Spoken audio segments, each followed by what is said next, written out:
Assalamualaikum warahmatullahi wabarakatuh. Perkenalkan, nama saya Nurhaliza Putri dari FM23C dari Universitas Buana Perjuangan Karawang, jurusan Farmasi. Pada video kali ini saya mengusung tema edukasi diabetes mellitus dari semua kalangan umur di Indonesia.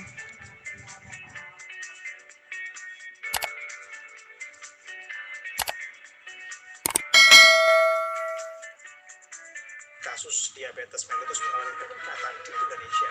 Pusat Kesehatan Dasar Kemenkes tahun 2013 hingga tahun 2021 mencatat jumlah penderita diabetes meningkat hingga 19 juta kasus, di mana mayoritas kenaikan terjadi pada anak-anak di atas usia 15 tahun.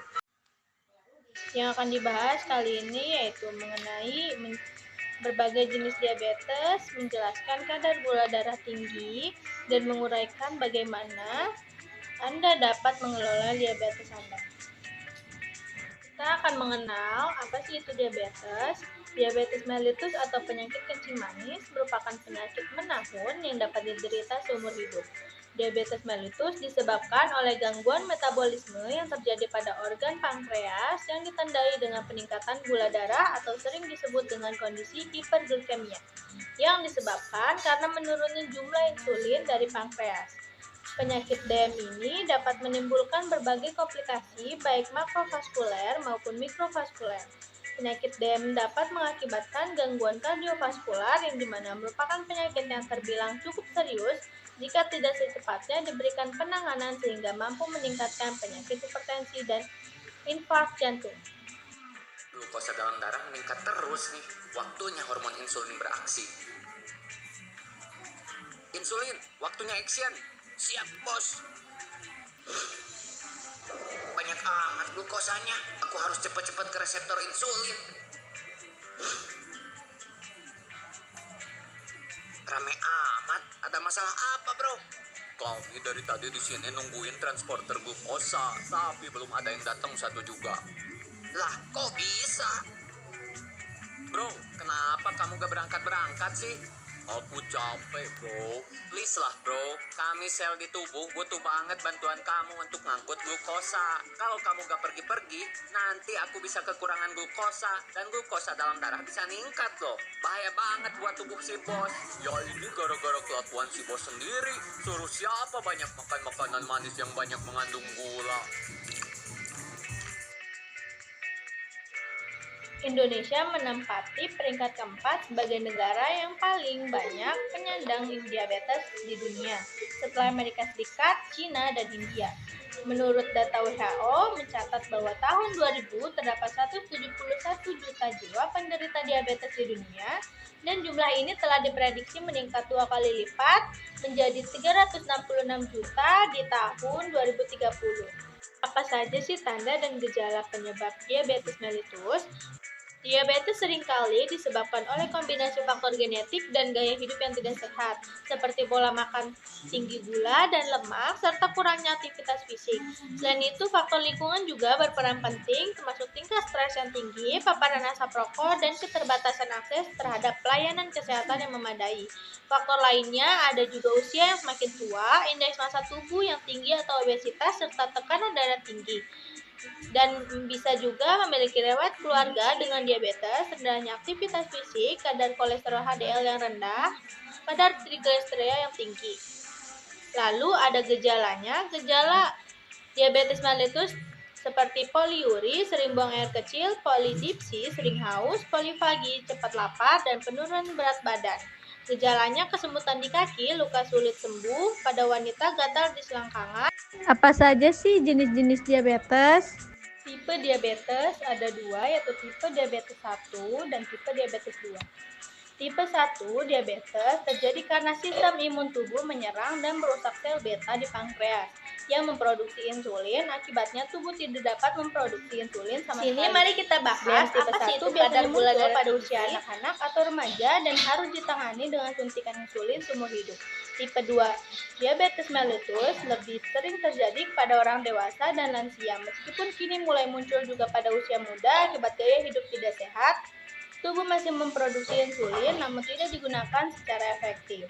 DM tipe 2 ini lebih sering dikaitkan dengan obesitas, kurang aktivitas fisik, faktor genetik, serta bisa dikelola dengan perubahan gaya hidup, obat oral, atau insulin bila diperlukan. Tipe diabetes ada dua, yaitu tipe diabetes 1 dan tipe diabetes 2.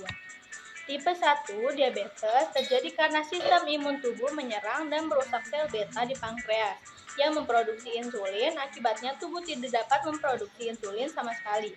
DM tipe 1 biasanya muncul pada usia anak-anak atau remaja dan harus ditangani dengan suntikan insulin seumur hidup. Diabetes yang lain ada tipe gestasional diabetes. Tipe ini yang muncul selama masa kehamilan, biasanya pada trimester kedua atau ketiga. Umumnya tidak terjadi sebelum kehamilan. Kondisi ini disebabkan oleh perubahan hormon kehamilan yang mengganggu kerja insulin sehingga kadar gula darah meningkat. Meskipun diabetes gestasional sering hilang setelah melahirkan, ibu hamil yang mengalaminya memiliki risiko lebih tinggi untuk mengalami diabetes tipe 2 di kemudian hari. Diabetes gestasional juga dapat menyebabkan komplikasi pada kehamilan seperti bayi lahir dengan berat badan berlebih, risiko kelahiran prematur, dan gangguan pernapasan pada bayi. Oleh karena itu, penting bagi ibu hamil untuk melakukan screening kadar gula darah dan menjaga pola makan serta aktivitas fisik selama kehamilan.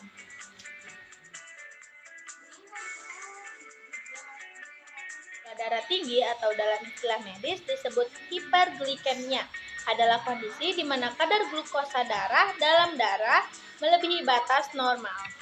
Penyebab kadar gula darah tinggi yaitu ketika tubuh tidak cukup memproduksi insulin atau insulin tidak bekerja dengan efektif, sehingga gula tidak bisa masuk ke dalam sel untuk diubah menjadi energi dan akhirnya menumpuk dalam darah. Jika tidak dikendalikan, hiperglikemia dapat menyebabkan komplikasi jangka panjang seperti kerusakan saraf, ginjal, mata, dan pembuluh darah. Ini diketahui kadar gula darah yang ideal yaitu kadar darah puasa lebih besar dari 126 mg per dl, gula darahnya 2 jam lebih besar dari 200 mg per dl, lalu ada gula darah acak lebih besar dari 200 mg per dl. Acuan ini berlaku di seluruh dunia. Departemen Kesehatan Republik Indonesia menyarankan untuk mengacu pada ketentuan tersebut. Kemudian, cara diagnosis yang lain adalah dengan mengukur HbA1c lebih besar dari 6,5%. Pradiabetes adalah penderita dengan kadar glukosa darah puasa antara 100 mg per dl sampai dengan 125 mg per dl, atau 2 jam puasa antara 140 mg per dl sampai dengan 190 mg per dl. IGT atau kadar A1C antara 5,7. Kadar gula darah tinggi itu sangat penting dilakukan baik sebagai langkah deteksi dini maupun pemantauan. Bagi orang sehat tanpa gejala, terutama yang berusia di atas 45 tahun, tes gula darah sebaiknya dilakukan setidaknya setiap 3 tahun sekali. Namun pada individu yang memiliki faktor risiko seperti obesitas, riwayat keluarga dengan diabetes, tekanan darah tinggi, atau gaya hidup tidak aktif, pemeriksaan sebaiknya dimulai lebih awal dan dilakukan lebih sering, misalnya setiap 1 hingga 2 tahun. Tes juga perlu segera dilakukan jika seseorang mengalami gejala klasik diabetes, seperti sering buang air kecil, haus berlebihan, cepat lapar, penurunan berat badan tanpa sebab, mudah lelah, luka sulit sembuh, atau penglihatan kabur. Pada ibu hamil di usia 20 hingga 28 minggu untuk mendeteksi diabetes gestasional. Pada penderita diabetes, sebaiknya mengonsumsi makanan yang membantu menjaga kadar gula darah tetap stabil. Jenis makanan yang bisa dikonsumsi yang pertama ada sayuran rendah karbohidrat.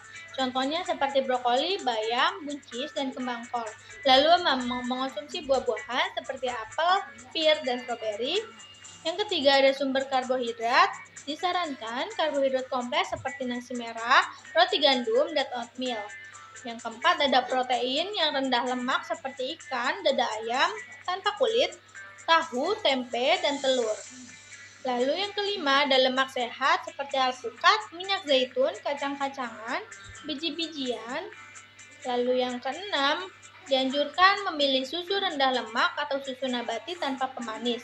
Selain memilih jenis makanan yang tepat, penting juga untuk mengatur porsi makan, menghindari makanan olahan, serta membatasi konsumsi gula tambahan dan lemak jenuh. Lalu, pola hidup sehat yang bisa dilakukan oleh penderita diabetes lainnya seperti olahraga. Olahraga yang direkomendasikan untuk dilakukan seperti jalan kaki, yang merupakan olahraga ringan yang mudah dilakukan dan sangat efektif menurunkan kadar gula darah serta meningkatkan sensitivitas insulin. Yang kedua ada bersepeda, baik untuk kesehatan jantung dan membantu membakar kalori, sehingga mendukung pengendalian berat badan yang penting bagi penderita diabetes. Yang ketiga ada senam diabetes atau aerobik ringan, untuk melatih kekuatan otot dan meningkatkan sirkulasi darah tanpa membebani tubuh secara berlebihan. Penting untuk melakukan olahraga secara rutin minimal 30 menit sehari selama 3-5 kali seminggu dan disesuaikan dengan kondisi fisik masing-masing penderita. Di sini saya memiliki rekomendasi obat yang bisa diberikan untuk penderita diabetes. Yang pertama ada obat antidiabetik oral, termasuk golongan sulfonylurea, biguanide, inhibitor alfa glukosidase, dan insulin sensitizik. Pemberian insulin untuk menaikkan pengambilan glukosa ke dalam sel-sel sebagian besar jaringan, menaikkan penguraian glukosa secara oksidatif, menaikkan pembentukan glikogen dalam hati dan otot, serta mencegah penguraian glikogen, menstimulasi pembentukan protein dan lemak dari glukosa. Terima kasih, sekian dari saya. Selebihnya mohon maaf bila ada kesalahan kata. Wassalamualaikum warahmatullahi wabarakatuh.